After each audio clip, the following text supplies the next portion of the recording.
The Conservative Party of Canada leadership race has changed drastically over the past couple of days as one of its main candidates, Patrick Brown, has been removed from the party's leadership race after LEOC, the party's organizing committee for the leadership, decided to oust him from the leadership race after serious financial allegations that came from directly inside his own campaign. Joining me now to discuss that and more are two strategists, Meyer and Mitch Heimpel. Thanks to the both of you for making the time. Lucas, let me start out with you as it relates to what these allegations are saying. Obviously, Patrick Brown's career. Patrick Brown started out as the leader of the Provincial Progressive Conservative Party, where at the time he had to resign over various allegations, and then now he is facing basically calls that were within his own campaign, allegations that were within his own campaign. One of his regional managers, who had only been working on his campaign for about a month or so, had came out with allegations and just released a statement talking about those allegations. What does it mean for the future of Patrick Brown? And I guess if you're in Patrick Brown's shoes, what are your next steps? It's in a much smaller box. It seems as soon as this whole story kind of broke, he's constantly been on his heels. And what makes it very, very difficult for him was obviously the argument he was trying to make that this was somehow the PF40F campaign, really behind this. And I know he's made those sorts of comments in various interviews, but this clearly shows, and it should be noted that it was both the Toronto Star and the Globe and Mail were reporting earlier today that this was the calls coming from inside the house, that this had to do with a Patrick Brown operative. And so that really, really, really hurts the previous argument that he was making. I suppose it's theoretically possible that there could still be a party of involvement in some capacity, but it significantly takes the wind out of the sails of that. As for what he does now, say what you want about Patrick Brown, he's always been someone that you have to really, really put him back into a corner until he stops. And so he's retained Mary Mead, who's obviously a very well-known attorney. He's going to continue with any type of appeals process that he can. And I see this, I would only hope that this doesn't get too ugly for those who are not leadership contenders and those who are supposed to be staffers in the background. But it certainly puts him in a very, very difficult position. And Mitch, when we look at the Conservative Party's leadership race, where obviously Patrick Brown and his campaigns claim that they signed up 150,000 members over the duration of time that they were actually a part of the Conservative leadership race.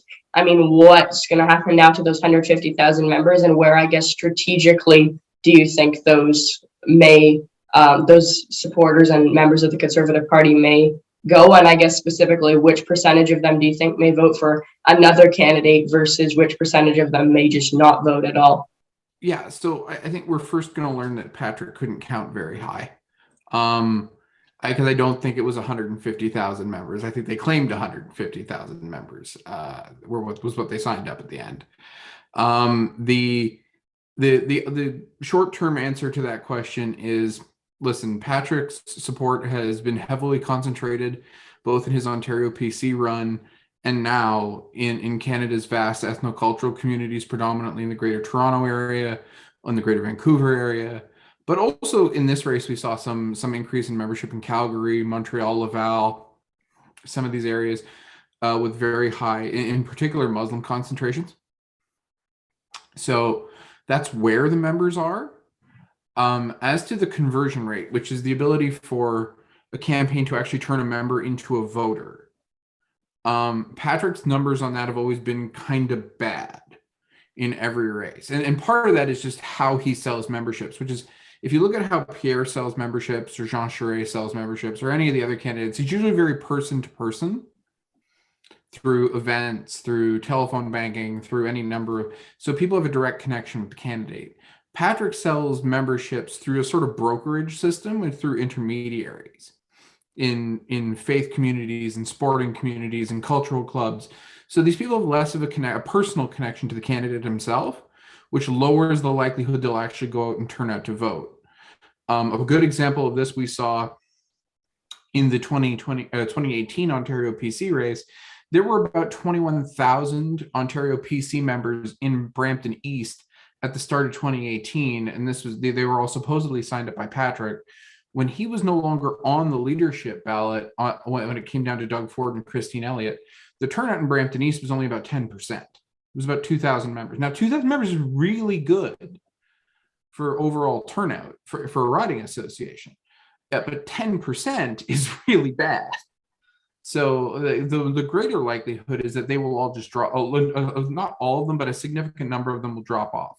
Now, whether that in the long run actually hurts another candidate, it's important to note that most of the internal campaign polling I've seen from the other campaigns, Patrick didn't really have a route to victory because the existing membership didn't like it.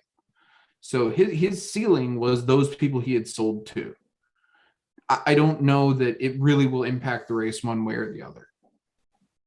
And Lucas, when you look at obviously the way that the Conservative Party operates, it doesn't publicly release the number of memberships that each of the campaigns have sold, and each of the campaigns are free to make their claims as to how many memberships they sold, and the Conservative Party doesn't accept or deny those claims. So when you look at all of the campaigns, they're all claiming different numbers. Pierre Poilievre's campaign says they've sold within the 300,000s. Patrick Brown campaign said that it was within the 150,000s.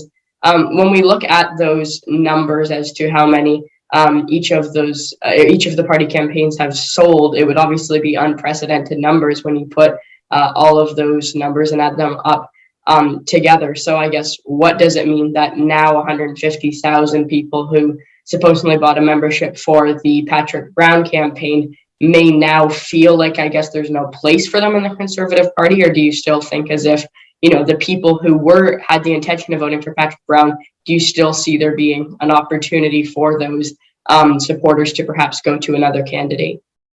Yeah, it's the reported number is correct. 675,000 is a lot, if that's in fact the actual number. And to Mitch's point, just because you raise that sort of numbers doesn't mean those are necessarily going to turn into votes for you. And this is a really critical time because the debates are over. And a lot of the ballots, a lot of them have already been mailed out. I mean, people are receiving ballots with Patrick Brown's name on them. And depending on how the appeals process goes, how are they going to communicate to members of what they should do with the name on the ballot? There wasn't supposed to be an appeals process that they're trying to appeal anyway. And so but at the end of the day, I mean, I'm not sure. There's probably, it happens in many different types of leadership campaigns in the past with Conservatives or elsewhere, depending on the way that you do your ballots, that just because you sign up members, it doesn't necessarily mean they're going to vote, because this turns into the persuasion phase where you try to convince people who have signed up to vote for me. And then are there backroom deals happening where, my supporters will go to your supporters. But I think what's important to recognize is that if all the polls are accurate, and if all of the data and the intelligence that we've been seeing, I know that Josh guys said today in Calgary that we're running to win. We're so running to win. By all indications, this appears to be a foregone conclusion anyway, that Poilievre was going to win. And so at the end of the day, it's very possible that this is very much sort of an academic exercise, and it gives us kind of something to talk about, when in reality, the chances are that Pierre was just going to win anyway, even if the story had never happened. Now, that being said, you never know. You never know what happens. Look, I've said this many times. I forget who quoted it directly, but it's, predictions are really, really hard, especially about the future. So you can think that this is going to happen. It ends up not happening. And there's sometimes some much closer calls than you would otherwise expect.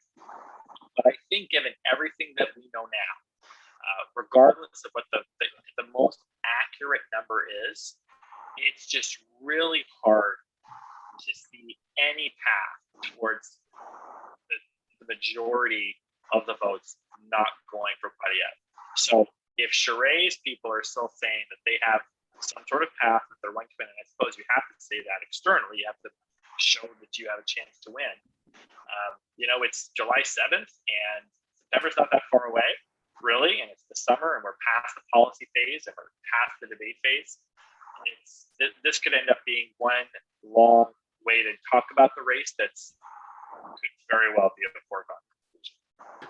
And Mitch, just lastly, obviously, I'm sure this will, in many ways, hurt Patrick Brown's reputation as a politician. Do you think it's hurt him enough that if he does run for re-election as mayor of Brampton, he won't be able to win again? Or do you think, I guess, people in Brampton may support him enough to re-elect him? What, I guess, are your thoughts on Patrick Brown running for re-election in the Brampton mayoral race? I think if anything, it's reinforced his reputation as a politician.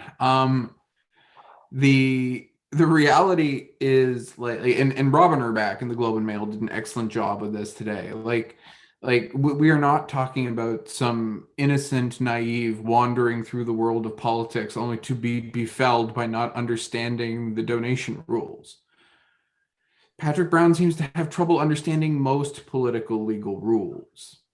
I don't know why that is. Listen, but the reality is it didn't matter 4 years ago when he was ceremoniously dumped on his behind outside of Queen's Park by the Ontario PC caucus. And it won't matter in all likelihood if he sort of drops this, I think, in the short term. Now, he doesn't have a high profile challenger at the moment to be mayor of Brampton. If he looks incredibly vulnerable over the course of the next month, because the August 19th municipal cutoff is about a month away, he may attract one. But if he kind of quietly goes into that good night and exits stage right, he'll probably get to the August 19th deadline without a serious challenger. He could very easily be elected mayor of Brampton, and he could probably go on being elected mayor of Brampton. But if he keeps this up, if he keeps this traveling road show of every panel show and radio show up, he may find an opponent he doesn't like. And I think that is the actual end for Patrick Brown. Okay, Lucas Meyer and Mitch Heimpel, thanks to the both of you for making the time. Good night, Wyatt. Appreciate it.